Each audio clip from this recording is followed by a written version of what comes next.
Jenna turns, giving him a look. Fuck you. Oh, that's fucking funny.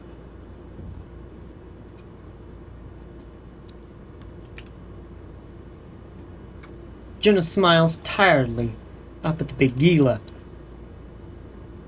I knew you had some common sense in there somewhere. Maybe even a heart. I get stuck here because I'm the only fucker who knows how to shoot. Someone needs to watch your asses. He pauses. Also, I just know my aunt would kill me if I let this shit go down. Or being the mayor and all. Yeah. Since when did you suddenly start giving a shit about Echo Townies? The question is clearly directed at Jenna, the lizard grunting in her direction. Jenna shifts in her seat, having to straddle in between Flynn. Excuse me. His truck isn't very big, and none of us particularly wanted to ride in the back. Besides TJ, of course, who always seemed to enjoy being in the truck bed. Fortunately, I managed to call shotgun, which may not have been the wisest of things to shout out when everyone was on edge, but too late now. I don't know, she says all matter-of-factly. This evokes a raised brow from Lizard. I just thought about myself, leaving everything behind like that, knowing what might happen. And I didn't want to be that person. Flynn blinks, wondering if this is truly Jenna talking right now. Fuck, college did make you a bleeding heart, didn't it? Leo wasn't kidding. He sighs, the highway stretching on in front of us for miles and miles. Jenna turns to me, giving me an appraising look before speaking. Thank you for coming, Chase. I know you didn't have to, but it means a lot. Oh, yeah. No problem. Every inch of my body longs to be heading homeward, driving back to Peyton, to freedom. But here I am. At least Jen is here. Despite everything that's happened. Brian's attack, the hallucinations, the kidnapping, the haunted van, the voice in my head, Heather's house, and the town going nuts. Everyone is silent as our headlights shine down the long stretch of Route 65 ahead. Maybe we're just exhausted. Physically, emotionally, spiritually. I exhale and rest my forehead against the cool window, watching the town's lights blur past. Soon the lights stop and are replaced by darkness, shadows of shape barely visible through the condensation-tinged glass. We never go this way. No one does. We're getting close to Echo Canyon. The bumps and hills of Echo being replaced by vast open desert, contrasted by the sheer cliff face of the western Mesa. There's not much out here, but the land owned by the feds, mostly notably the dam and the old proving ground. I don't know what that means. I remember there used to be a checkpoint booth up ahead, but it hasn't been manned in decades. It's here you can see the lake most clearly. All of it. It seems smaller than I remember. Yet there's still that tightness in my gut, and the urge to look away. So I do. Keep my eyes fixed up on the space between my feet and Flynn's camouflage pattern floor mat, oddly captivating. Then I noticed the blinking green light shining through my left pocket. Instinctively, I think it's my phone and reach for it. Then I remember as I pull it out.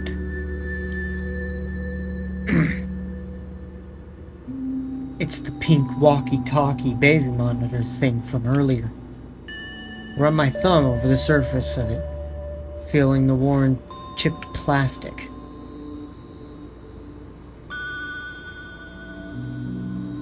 It looks like it might even be... It looks like there might even be little teeth marks on the side. Like a small child gnawed on it at some point. I remember being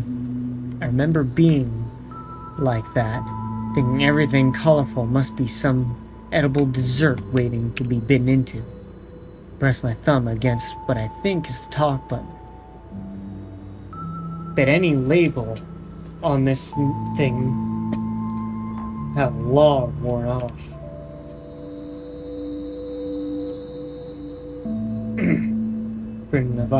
Bringing the device up a little, I open my mouth as if to speak, but stop short of actually saying anything.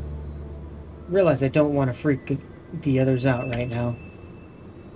Seeing the lake again, I look back down. Hello, good sir. I freeze. Hello? Flynn looks over at me. Jenna stares ahead. Hello, good sir. The same voice crackling and old, spoken in the same cadence as before. I glance over and Flynn's gone back to focusing on driving, with Jenna still looking at the road blankly. No one's reacting to this thing going off. Hello, good sir. Is there a voice really coming from this old toy? I stare at the flashing green light, reminded of the van from earlier. The voice felt much more vivid, alive, real sound. This one is like remembering a sound, but I've never heard this voice before. And how are you? Huh? And how are you? It repeats. It's distorted, but it sounds like a woman's voice. I've been better, that's for sure. Sorry to hear that. Oh. I guess it can read my thoughts. That's comforting. Things will get better soon. I start to consider sliding the walkie-talkie back into my pocket. Nothing this thing is saying can be doing me any good right now.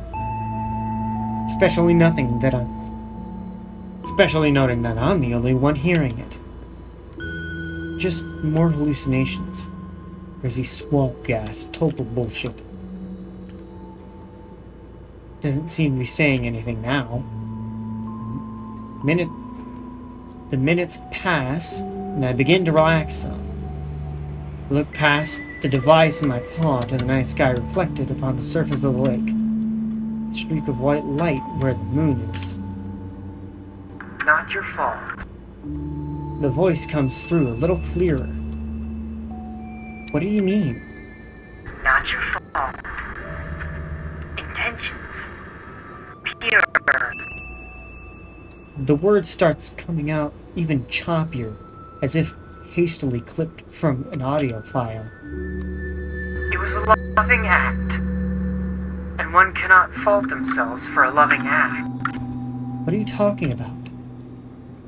I wish we could talk more, but you have places to be. Places to be. The road begins taking us into the canyon proper. The light of the walkie-talkie flicks off. Oh, I'm gonna have a field day trying to put something to that. Awesome. I've never actually been here before. I mutter. Fascinating. Now keep your fucking voice down. I see your car up by the service building. The building itself isn't too large, only about 500 square feet, with windows on all sides. We creep forward, Flynn with his rifle in grasp. Micah, Carl, TJ, and Leo are hunkered down behind the truck, out of the line of fire. Leo had been pretty insistent on going with us to approach, but both Jenna and Micah agreed it would probably be a bad idea. Unsurprisingly, we're the only vehicles parked out here. All right, Jenna whispers, wiggling her paws out on either side of her, as if to shake the nerves out. I'm going to announce myself and approach. Flynn, please just keep line of sight. Maybe she won't be as crazy this time. You know, on account of being less hummy or whatever. Flynn looks utterly goddamn perplexed at what I'm talking about. Honestly, I don't fully understand it myself, but its effects were made pretty damn evident earlier.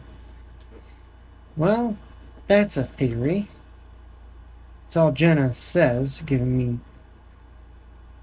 my waist a gentle pat, to which I frown. Okay, I need to sit up. Flynn eyes an outcropping along the side of the canyon edge next to us, pointing to it. The slope isn't too steep to climb, and the bushes and... Motherfucker.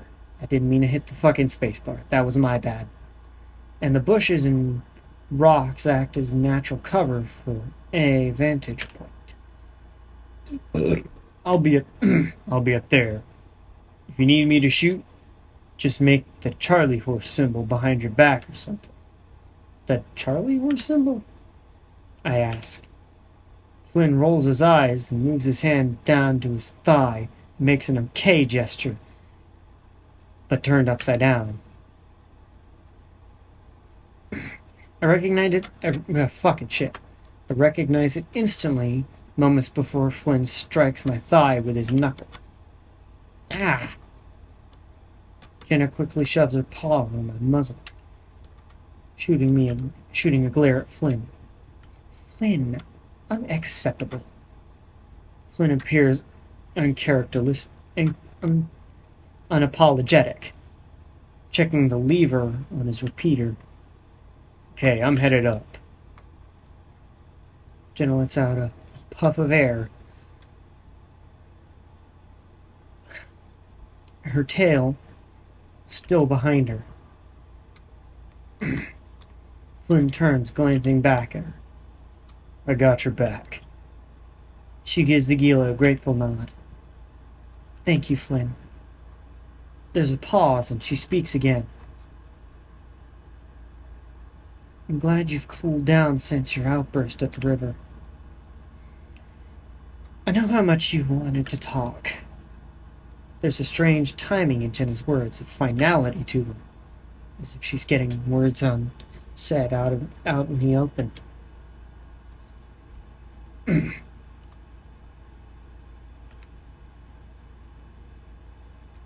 Before facing the danger that awaits us. I think Flynn recognizes this, and he stops. Sid's dead. You two ain't. Let's keep it that way. Jenna and I stand there for a moment. Wow, I mutter. I can tell it's an oversimplification of Flynn's feelings on the matter, but right now, that particular spat can wait. The others are starting to peek their heads out from behind the truck, wondering what we're doing. Not too late to back out, you know. Come on, Chase. Of course, I do appreciate the sentiment. I'd always just take Carl's advice, though. He spoke to you. He was zonked out in the truck bed last I saw. She nods, lowering herself to a crouched position. I do the same with a grimace. He mumbled suplexer. I let out an amused exhale through my nose, untangling my tail from a bush and pushing through. Oh, Carl, good to have him back.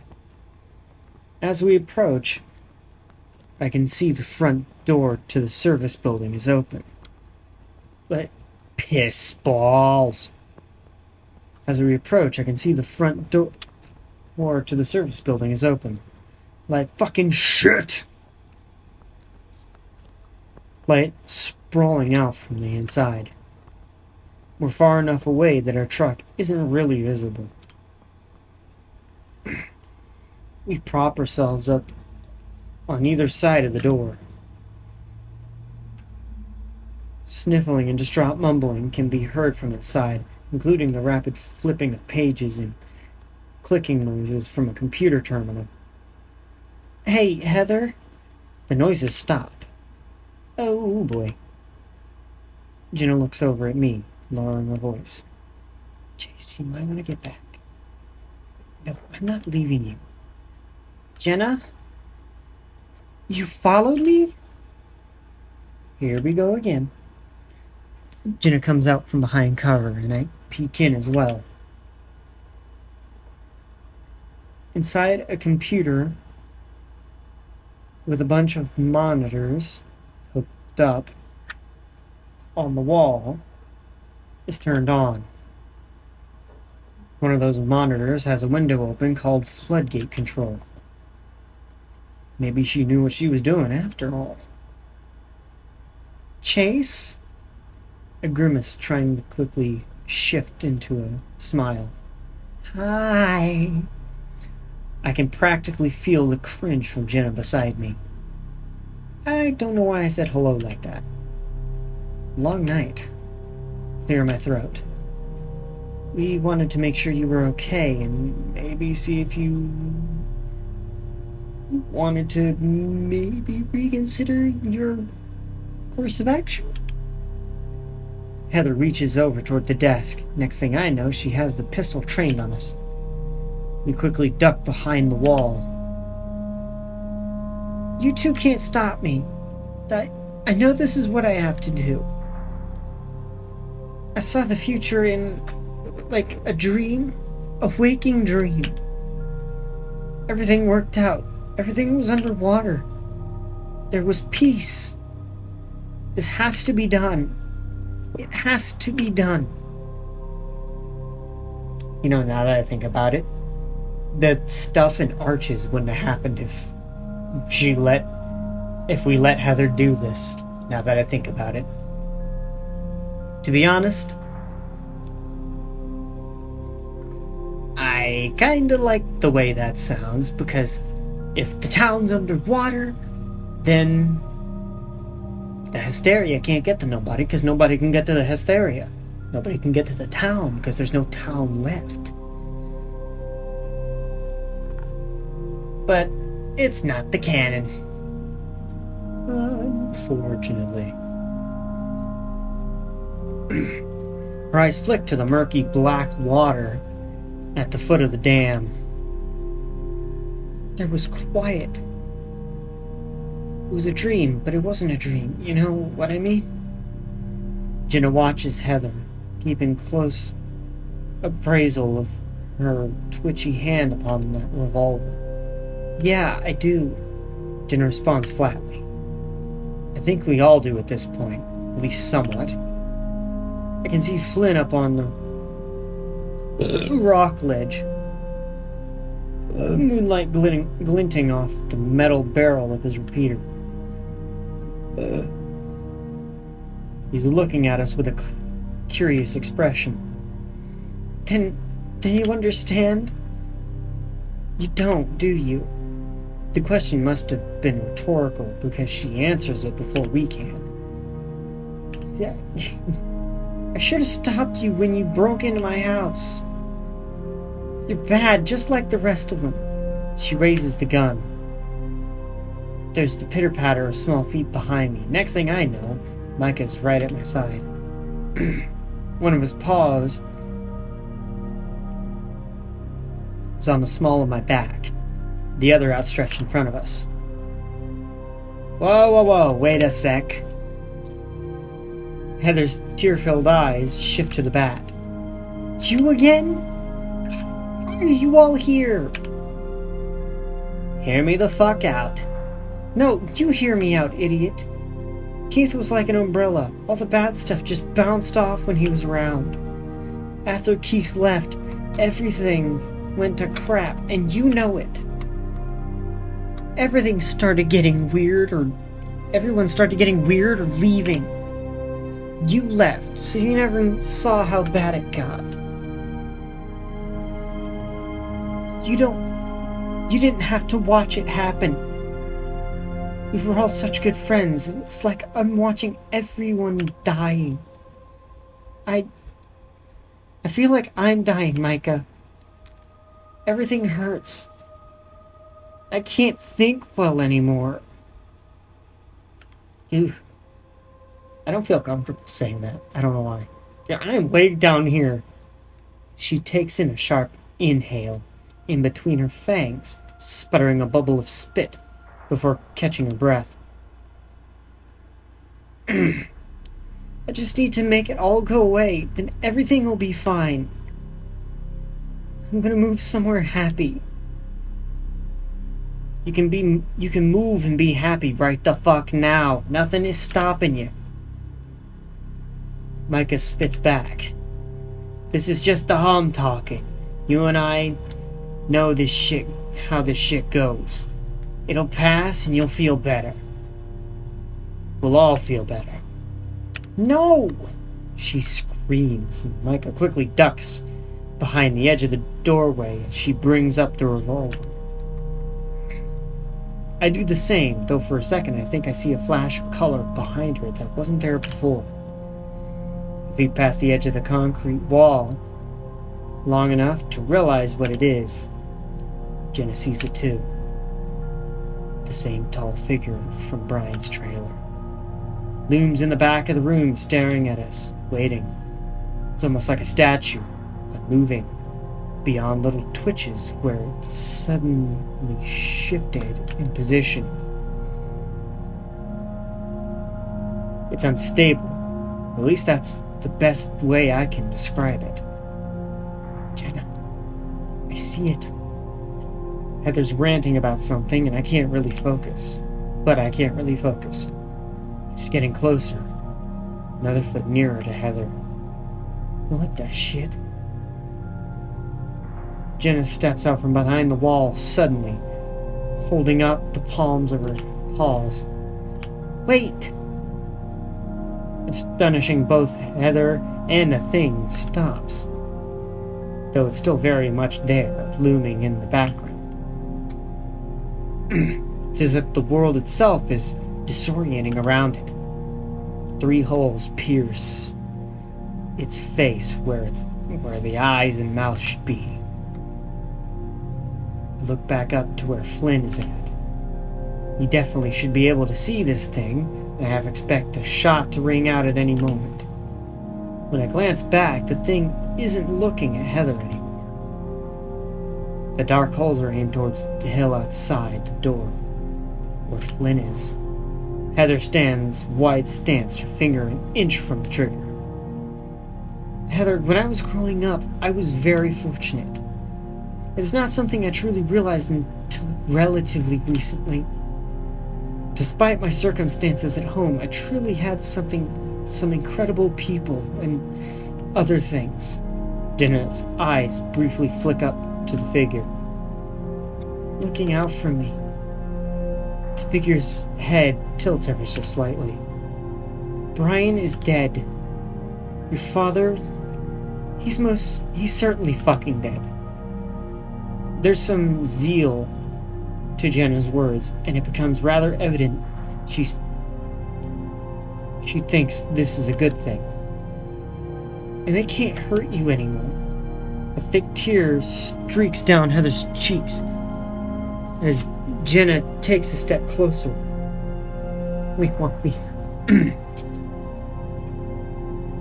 pointing outside to the south. Back in town, there are still good people who genuinely care about you. The ones who stuck with you through all of this. Jeremy, he's a complete turd, and I'd give him a piece of my mind if I saw him, but he genuinely likes you. Same with Clint. But Clint talks about things we used to do to you guys growing up. All the things that were said. Why are you saying they're good? What we do as children do not have to define us as adults. Heather, I don't honestly believe you want to hurt your friends. Heather shudders, hugging herself. I'd honestly be tempted to rush her for the gun if the thing weren't still standing behind her, watching Jenna speak. Heather sobs, her thin wrists trembling as if the weight of the pistol in her paws had burned her for too long. Finally, they droop, the gun limply hitting the floor. I flinch, though thankfully it doesn't go off. The red entity lingers so close to Heather it's practically touching her. Then, it's as if a great silent wind sucks it backwards, its body contorting to the pole. A strip of its flesh disappearing into the void. And then it vanishes, fading into nothing. Rub my eyes. It's gone. I can hear Jenna shudder beside me before stepping up and taking the guide and keys and tossing them promptly into the water below. Micah picks up the gun, flicking open the chamber and spinning it with his thumb. Out of bullets. Fucking hell. Flynn skids down the hill, nearly tripping as he hustles over. You mad fucking tit-dirts actually did it. Micah and Jenna are standing at the spot where the monster was moments ago. Flynn, despite having us in his sights the whole time, seemingly oblivious. You should get the key to the city or some shit. Though that probably only locks an owl house or something. Micah walks past him, letting out a string of unintelligible expletives and shaking his head. The sun begins to rise past the mountains to the east, the sky starting to become illuminated with purple and amber hues. In the distance, you can barely make out the Merman settlements down the river on the edge of the reservation. I rest my head against the side of the truck, mentally exhausted beyond words. I try to think of the entity, but it's like trying to remember a dream, a fading horror that seems so real at the time, but surely couldn't be. There's a soft thud beside me, and I soon realize it's Leo's butt, the wolf holding his concussed head in both paws as he rests beside me. Ugh. About ready to head out, Otter? TJ and Carl approach, the ram shivering and the lynx gently rubbing his back. Oh, we're going? He helps the ram up into the back. I mean, in a bit, I guess. Jenna and Micah are talking to Heather. Flynn wanders over, throwing the rifle in the back before leaning his rump against the tire. In the past, when shit got tough, The lizard would always run off to deal with things on his own terms. Yet here he is, slumped and exhausted like the rest of us. Finally, Jenna joins us. I give her a little thumbs up as I pass. She returns the gesture before sitting down as well. She props her chin up on her paws, her puffy tail perked up to avoid getting smushed in the dirt. We sit in relative silence beyond the faint sound of crickets and gentle tapping water, lapping water. You know, I'm gonna miss this place.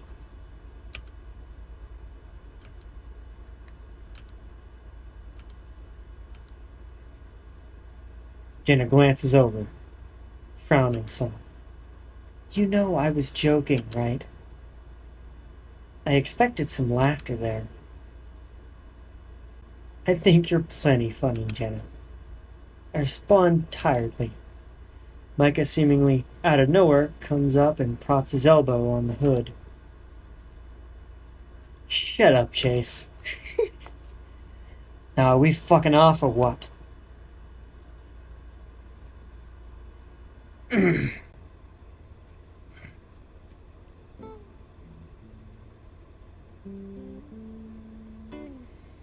dap my napkin in TJ's glass of water, wiping off the sticky syrup stain on my seat before sitting down.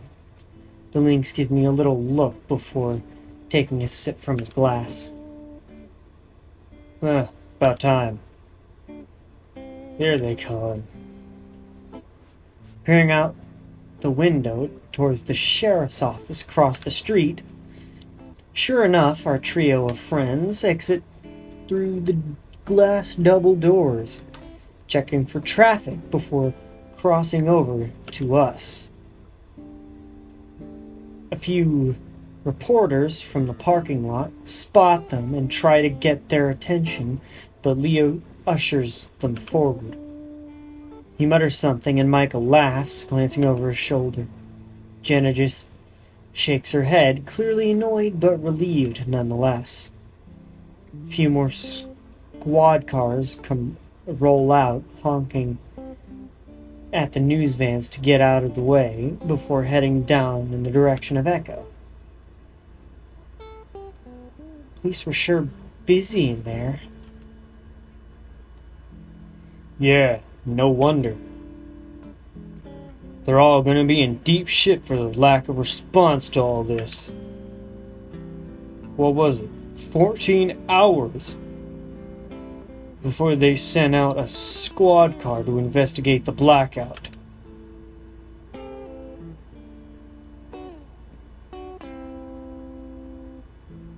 Well, the detective I talked to claimed they sent them out earlier, but there was some sort of traffic trouble. They couldn't get to us. Oh yeah, traffic trouble. That sure is a fucking valid excuse to ignore a whole town suddenly losing its internet and telephone communications. Flynn grunts, Nagila looking over to the ram at his side. He's still wearing his dirty tank top, though the EMTs bandaged up the cuts on his arms and fetlocks. Fortunately, Leah's dad called and said he's gonna pick up a fresh pair of clothes for him. He also stated that Leo, Flynn, and Carl could stay over at their house while the authorities sort everything out. Since they closed off the Flint Road access to Echo, no one can exactly go back for their stuff. Not that we're any rush to go back, of course. The ram stares at the checkerboard pattern tabletop, saying nothing. Flynn frowns, nudging at the ram with his shoulder. You fat ass, why don't you take a look at the menu? I bet some chocolate chip waffles and ice cream sounds good right about now, huh? The lizard smiles down at him as he slides over a menu. Carl looks up for a moment, then sluggishly flips it open. I think they serve your parents' brand of ice cream here. TJ forces a smile, which is a strange sight in and of itself. A happy face usually comes so naturally to the Lynx, but now he just looks frazzled. Understandably, really. Something cold sounds nice right about now. Fuck yeah, I bet. The ram flicks to the next page, though I can see he's not really reading anything. His face starts to scrunch and he exhales through flared nostrils. He scrunches again, and soon his gaze falters, his arms beginning to shake. His eyes press shut, and he lets out an audible sob, tears rolling down his cheeks. Flynn reaches over and puts an arm around him, tugging him close. Shh, it's okay. He squeezes the ram's shoulder. Carl sniffs, hiccuping once before letting his muzzle push into Flynn's chest. 2J looks away, his own eyes beginning to water again. I'm gonna order you a banana split and a big glass of lemonade. He pauses. Also a salad for your health and shit. The Lynx begins to quietly cry, though keeps his face hidden by a napkin.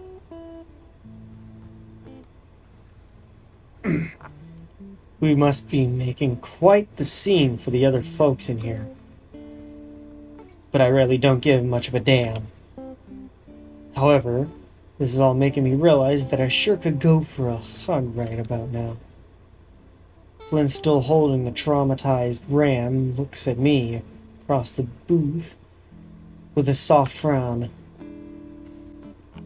As the two non-weeping members of our group, I guess there's some solidarity in that. Not that I feel particularly great or anything. I certainly feel a lot less numb than I did in Echo, though. Thinking about all that happened really freaks me out, so I've just been... Damn. Fuck me. Thinking about all that's happened really freaks me out, so I've just been trying not to. At least right now. Jace. Yeah? Thanks. His tone of voice is so strange and sincere, I can't hide my look of surprise. No problem. Though I think I owe most to the... I think we owe the most to Jenna and Micah. Yeah, I already talked to him. I'm at the station. Never would have thought little shithead bat would ever do anything that didn't serve himself. Yeah, he's pretty cool, I guess. Kinda think you'd get along with him. Flynn lets out a little grunt, running a hand up and down the ram's arms. Wouldn't push it that far. And I guess we'll never know, 'cause I'm moving the fuck out quick like. My house is probably worth jack shit now, even less than it was before. But I'll worry about money later. DJ wipes his eyes, clearing his throat. Maybe you could start one of those online fundraising things, since this is getting so much attention on the news. I'm sure there are plenty of people like the folks at my church who'd be happy to donate to help you get on your feet. Take charity from strangers? Flynn looks up towards the news vans outside. A particularly antsy-looking newswoman is currently getting chewed out by a police officer in SWAT gear, though it looks like the news lady is grilling him right back, shoving a microphone in his face. To think that's what I want to be one day. Guy with a camera chasing tragedies for profit. Maybe I should change my major. I glance back towards Flynn and Carl. They were invisibly crying, but no longer racked by quaking sobs. For some reason, I smile, if only for a moment. Or you could just marry the wealthy heir you helped save from abduction a couple hours ago. I'm sure that comes with some financial stability. DJ immediately stops crying, blinking at me. Then Flynn across the table. Flynn's eyes go wide before he quickly furrows his brow. Fuck you, Chase. Despite everything, if the lizard could blush, I have a feeling he'd be doing so right now. Carl does seem to hug him a little tighter. Bells at the front door jingle as they're pushed open. I can see Leo peeking in, searching for us. Once he spots our booth, he gestures in our direction toward the others, and they make their way over. I swear, those useless pigs were gonna keep me locked in there for indefinitely till you vouch for me. Just 'cause they can't do their fucking job, they gotta find someone to pin all this bullshit on. Why not the kid with the record? They're still trying to figure out what exactly happened. And they won't. 'Cause it ain't the sort of thing that can be figured, you know? Oh, yes, I know that now.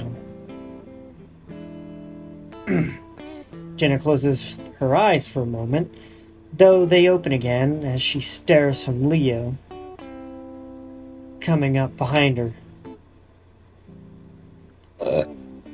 He's about to speak when a particularly rotund alligator woman saunters up beside me.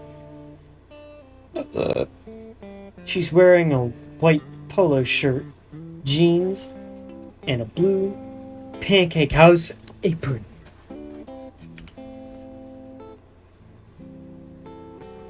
Why, hello there. You all got enough room in here in the booth? Good Lord, I can't find a comfortable sitting, because I've been sitting here so long. She smiles, seemingly unfazed by the sorry state we all look to be in. I suppose when you work at a 24/7 diner in the middle of the desert, you see some oddball customers. Ah, my finger had stuck. Ah!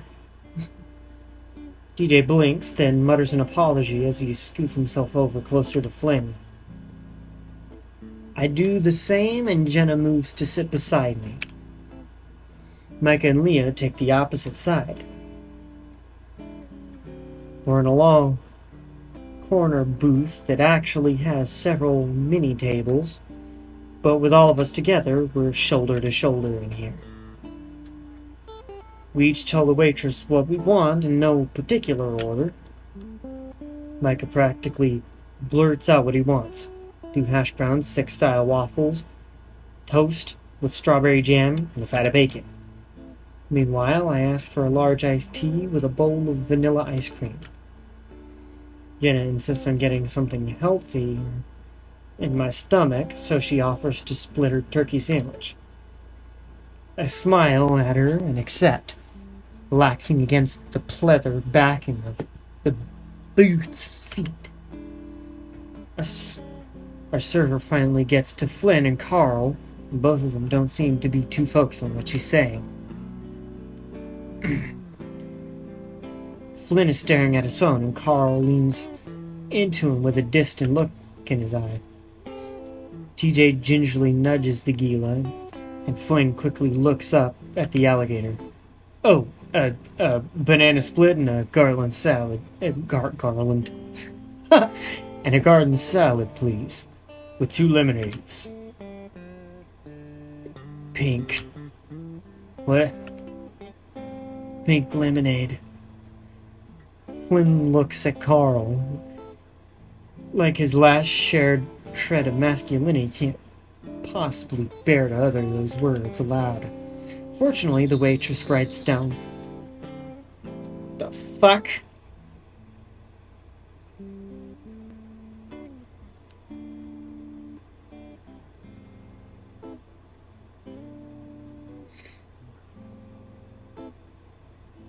Well, fucking shit. Cancer's a bitch. Yeah, my papa, my grandpa, turns out he got cancer. Didn't really surprise me with how stinking much he smokes. Then again, it don't make me feel any better. I wasn't too close to it, mind you, but I'm close enough to not feel great about the situation. Wish things could be better. Fortunately, the waitress writes down Carl's correction with the same unjudging smile. 2 pink lemonades. Ugh. Aye. That's all. I'll be back with you folks in a minute. In a bit. My fucking... mucus! Carl lowers his noggin back into Flynn, while Aguila goes back to staring at his phone.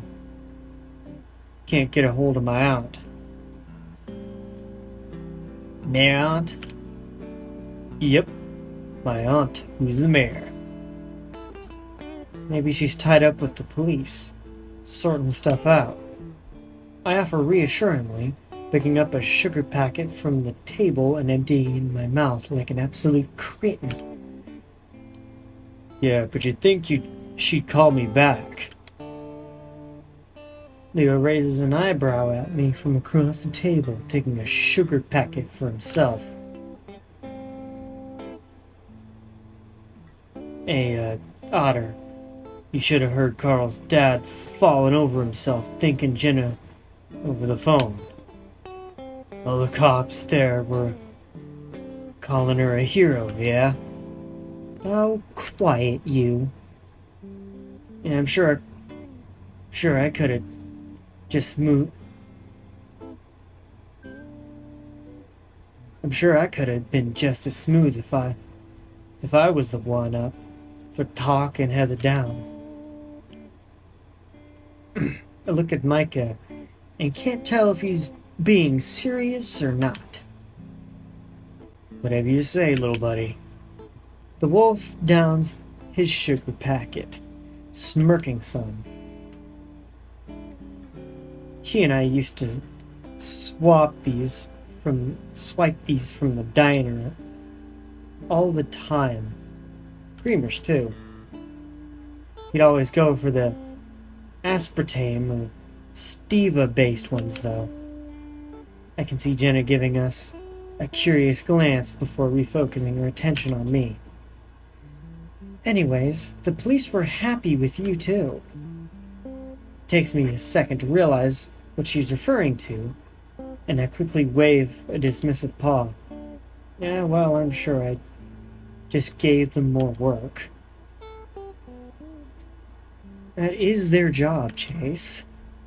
DJ, who's been relatively silent next to me, looks increasingly perplexed, his ears folded downwards. With everything going on, I realized I hadn't told the rest of the gang about my discovery. For those not present, I found an old corpse on the side of the road from, like, the 70s. This gets Carl, Flynn, and TJ's attention. Found is putting it mildly. You picked a patch of dirt and started digging until you found the guy's body and wallet. What? I hold up my paws, shaking my head. I can't explain it. Can't explain a lot of things. The fact the body is so old, though, means I'm not a suspect, at least. A weird, sour feeling crosses through my body, and I instinctively squeeze my tail beneath the table. But they ran the guy's name through the system.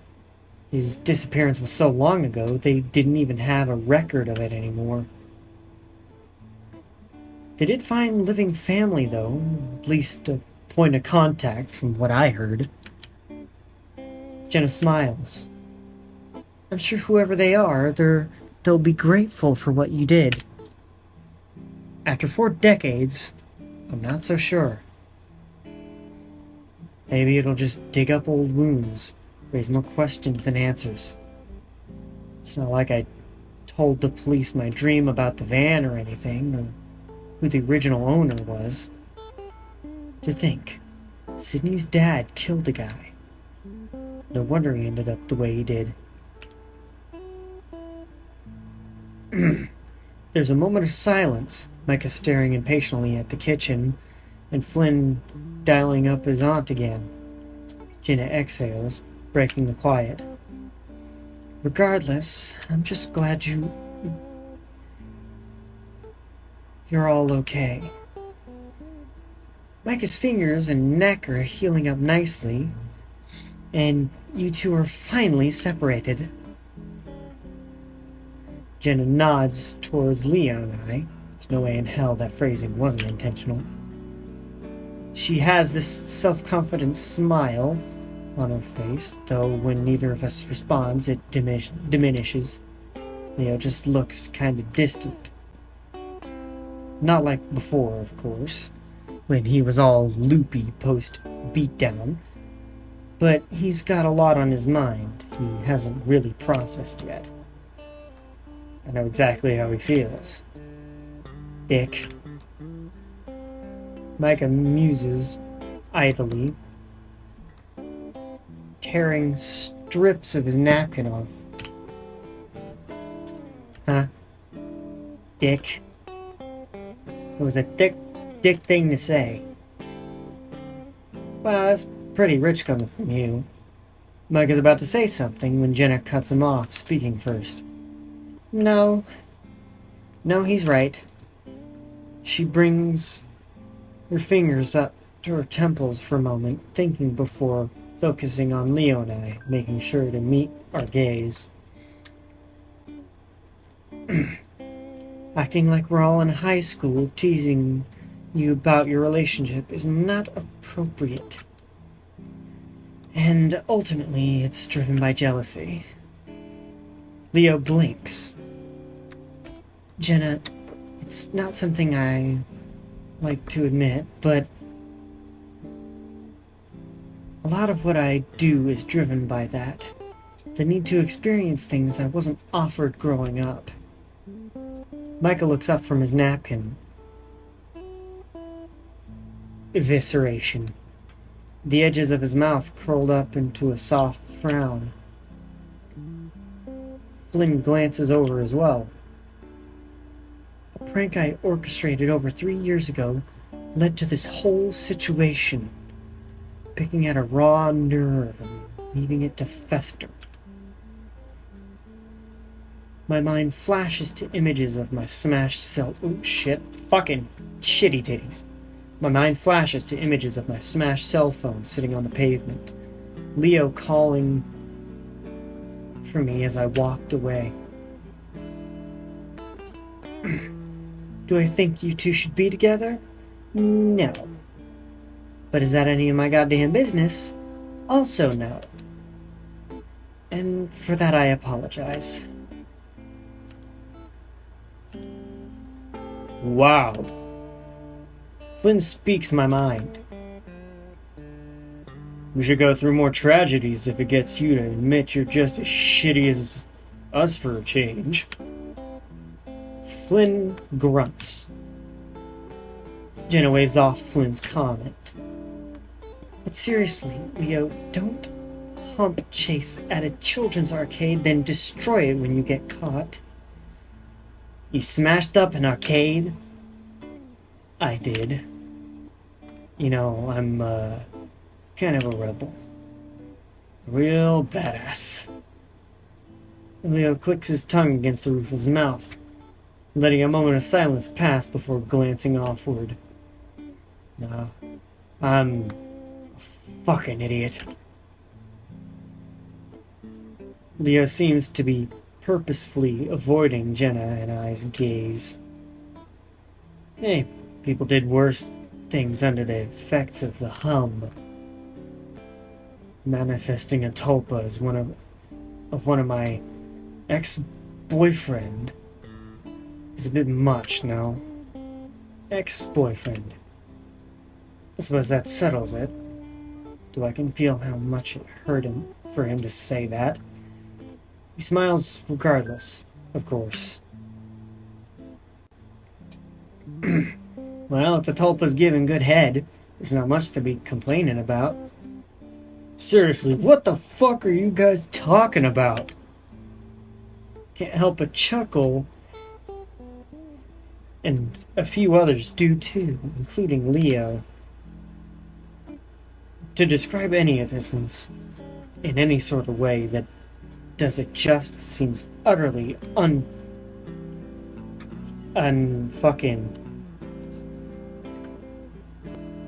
untangible. Ugh. Look, I reckon it's best if we put some time and a few beers in between this event and us before getting into the nitty-gritty details, yeah? Oh, planning another Echo meetup already?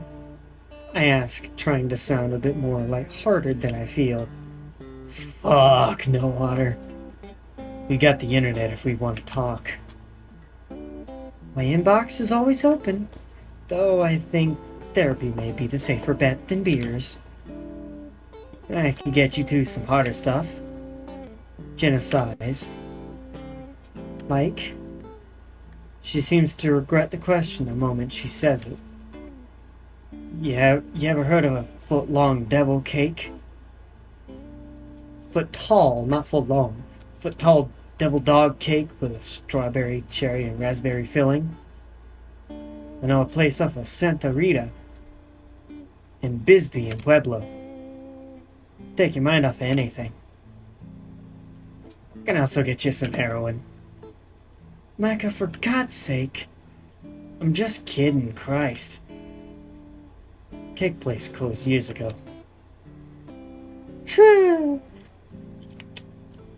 Love that, that's funny. We talk for a few more minutes, mainly riffing off what the hell we're all gonna do after all this. The food arrives before Jenna and I really get a chance to weigh in, though. Not that I'm complaining, of course. Vanilla ice cream looks delicious. And Jenna's sandwich she offered to split doesn't look too bad either. She sets it gingerly on my plate. Flynn glares at his pink lemonade as if it had insulted him. Fucking hell. He glances over to Carl, who seems to be working up the energy to sit upright enough to eat his food. This looks like your piss after too many energy drinks. That was once. Carl speaks up in a sniffly voice. Jesus Christ! Fuck me! God, that scared me. The lizard looks like he's about to take a tentative drink right when his phone goes off. He quickly snatches it up.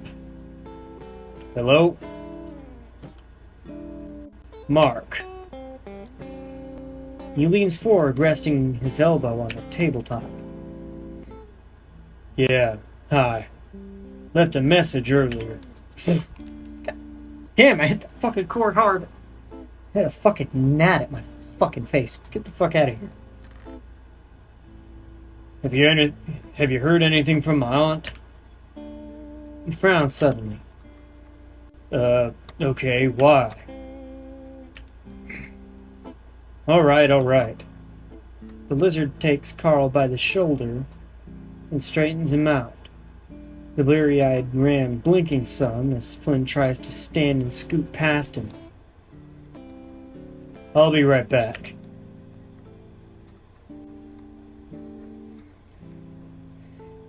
Flynn, after accidentally hip-bumping Micah in the face half a dozen times, manages to exit the booth and heads towards the parking lot. Ordinarily, I get the impression this would annoy the shit out of the bat, but he's too excited for his plate of food to complain. He dives into the bacon first, shoving it all into his mouth as a whole wad. Even Leo raises a brow at it a bit.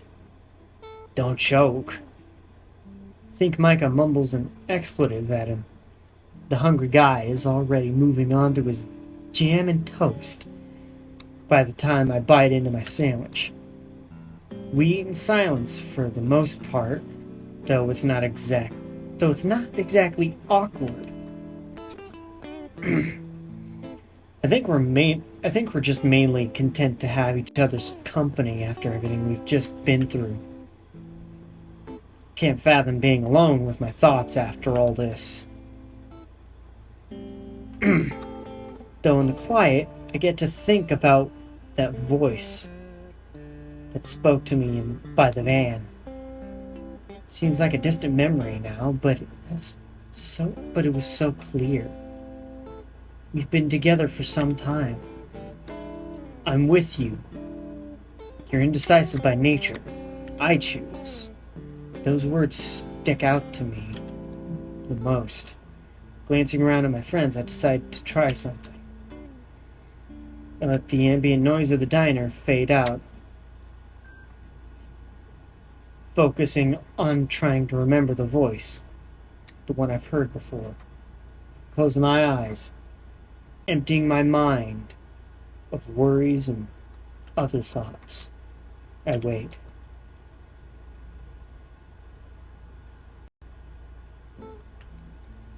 Jenna nudges my shoulder. I flinch, a French fry poking out of the corner of her mouth. You falling asleep on me, Chase? I refocus, managing a reassuring smile. No, I'm just taking a moment. Oh.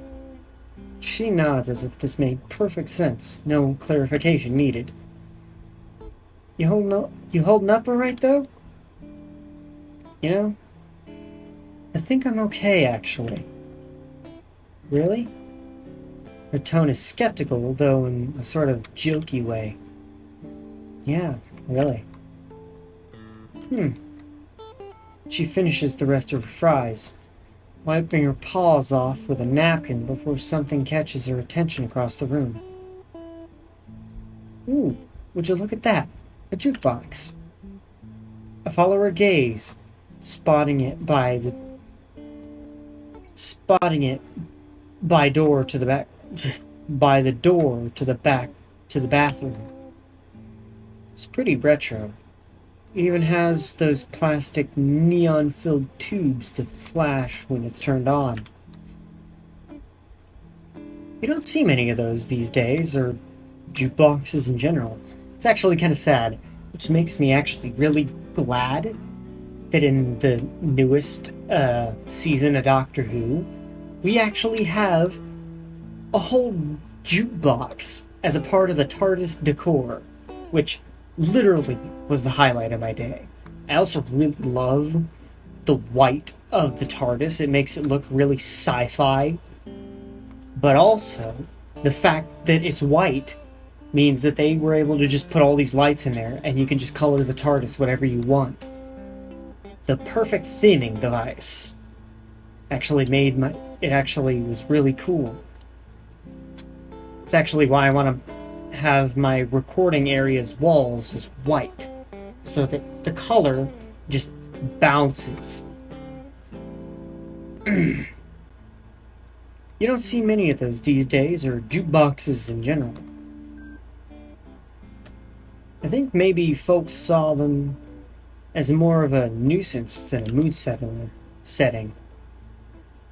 I kinda liked them. Never actually saw one in person, but I think they're cool. Nice blast from the past. Come on, let's take a look. Okay. I'm not sure why this is so interesting to her. After scooting out, she offers me her shoulder, her tail swishing gently behind her.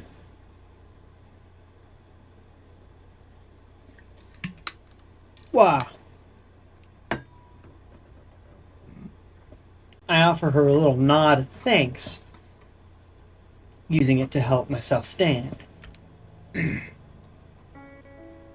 Leo looks up at me from his plated chicken and waffles. We meet each other's gaze for a few seconds, and he smiles. Alright, easy now. The EMT already gave my leg a proper dressing after we got to the police station. Hell, they tried to get Leo and I to go with them to the hospital. Yet, of course, the last thing Leo wanted was for us all to get split up again. I actually agreed with him this time. Plus, I've heard horror stories about ambulance bills. I relinquish my leaning on Jenna as we walk. I hobble towards the jukebox.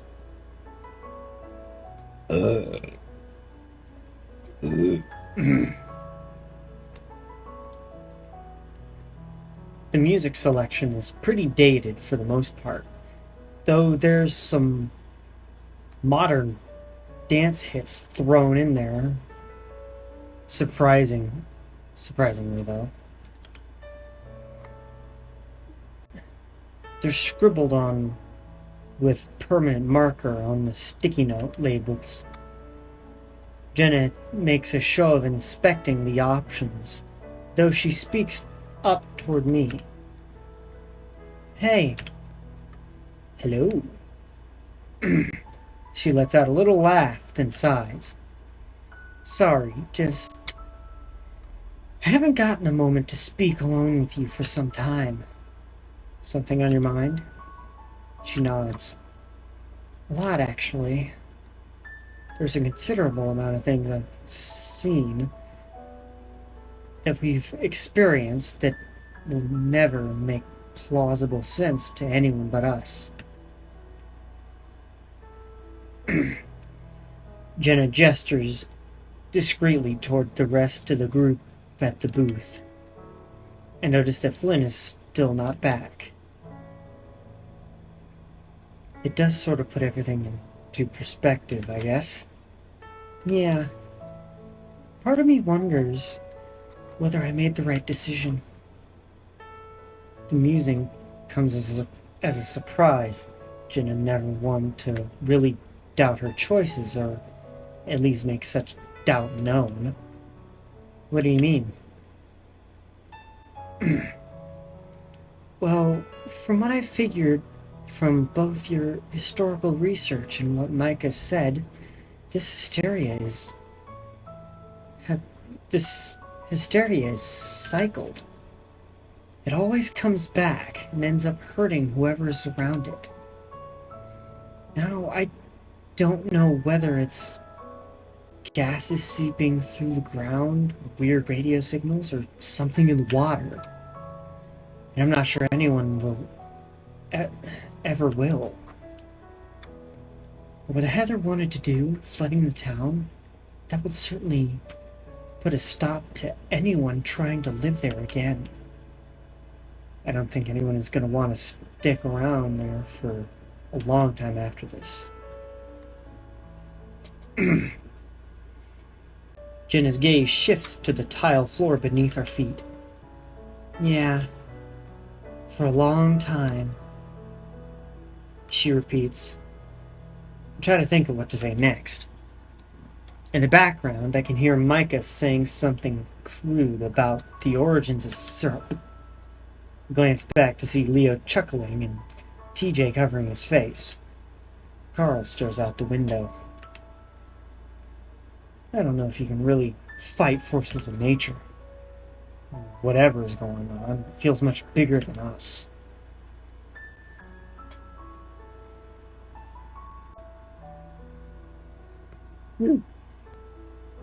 What you can do is help people, I guess. And that counts for something. Whatever you did for Heather, despite everything she did to you, that counts. Second chances and all that. Jenna smiles. Chase, that's very nice of you to say. Very sappy, of course, but still sweet. I'm not quite sure I can fully see it that way, at least not yet. Her tail thwacks me a little, and after a brief moment, nearly teetering over, I thwack back. I think we all turned out okay, noting the circumstances. Echo's this tiny town in the middle of nowhere, and the shitty situation brought us together in the end. And I don't regret that. She taps her fingers against the glass of the jukebox, looking elsewhere. I wonder what it would be like if Sydney were still here. The question catches me off guard. As far as I knew, Jenna never really liked the kid back in the day. Still, I guess he was part of the group. Hence the thought, maybe. I don't know. I don't really want to think about it, to be honest.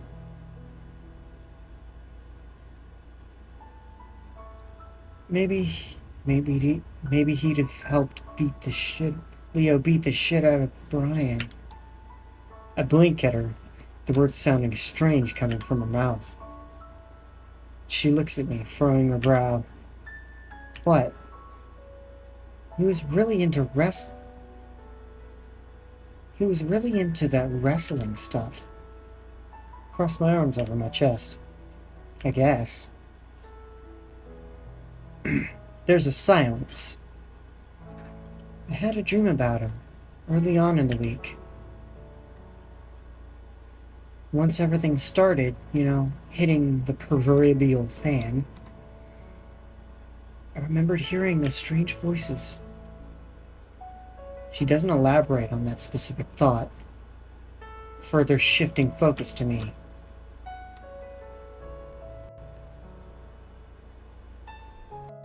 I didn't make anything of them at the time, but noting everything that happened later. She stops for a moment. If you want to talk to me about what happened sometime, just let me know, okay? Try to read her expression, the offer seemingly sincere. I don't see any sign of judgment or scrutinizing intent in her words. As usual around her, I find myself not quite sure what to say. Whatever happened to you claiming you're not a therapist? I'm not. I'm your friend.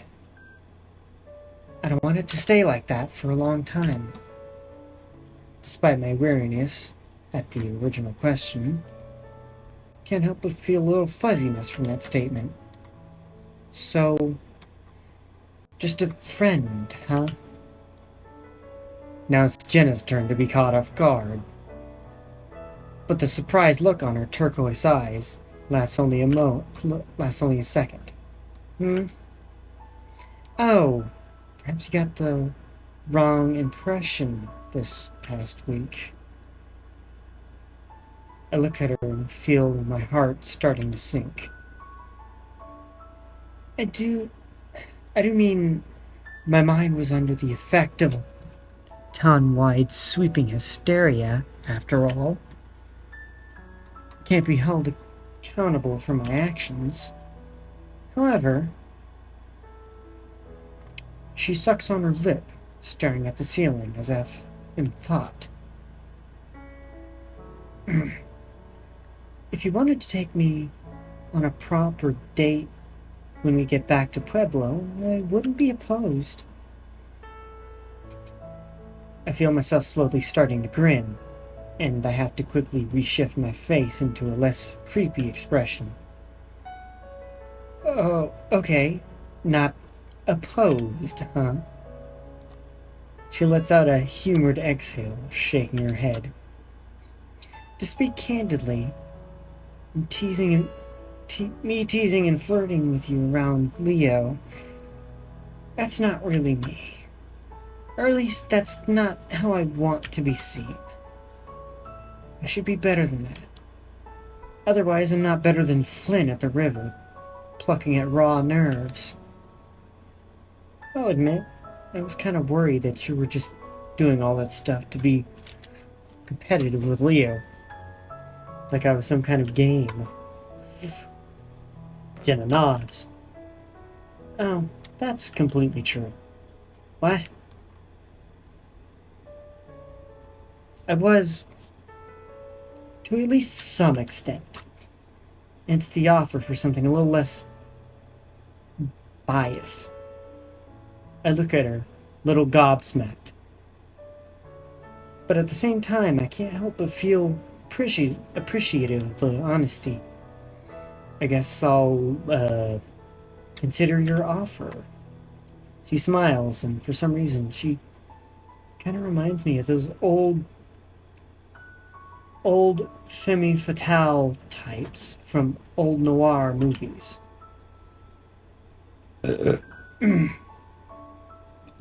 Ooh, excuse me. And meanwhile, I'm definitely going to start writing about our experience here in Echo, specifically our most recent ones.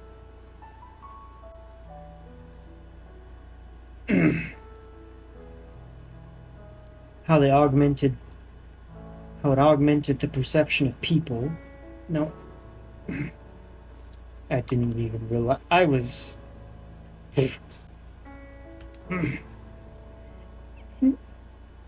In the meanwhile, I'm definitely going to start writing about our experience here in Echo. Specifically our most recent ones.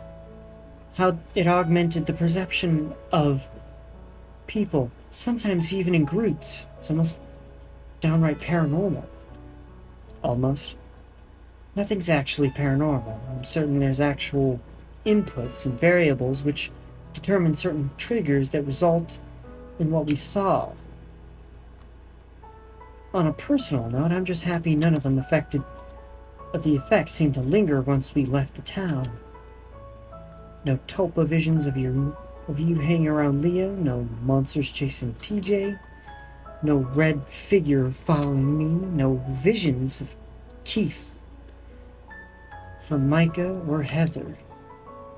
And you, well, how's that possession by the roadside ghost working out for you? Rub my head, feeling the welt from Brian's pistol whipping, peeking out from my fur. I'm pretty sure he's gone. Huh. Who says you can't run away from your traumas, then? She winks, and I find myself smiling a little too goofily. This is all so insane, but I sure am glad she's here. Piss. Here to talk to me through it. Here to talk me through it. Or whatever. Brain is melting. Now, Chase Hunter, the true question. She turns to face the jukebox. What should we pick? Oops, shit. Let's say soft rock.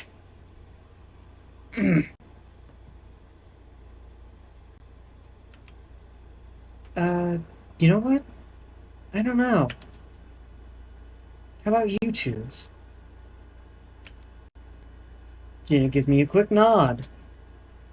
Whatever you say. Oh, here, this one looks good. She leans in and presses a button on the machine.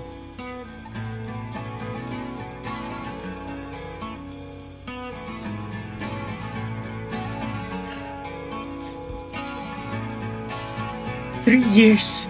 3 years. Oh.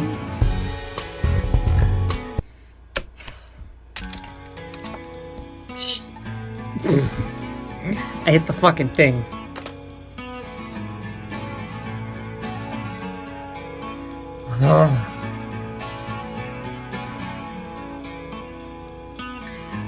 Peekaboo. I did it. I wasn't intending to sit here for this long.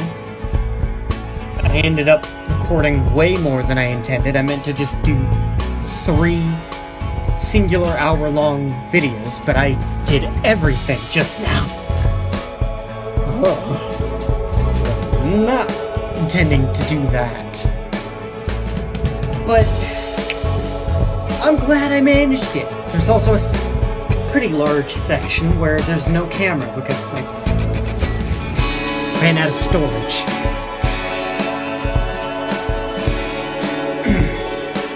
But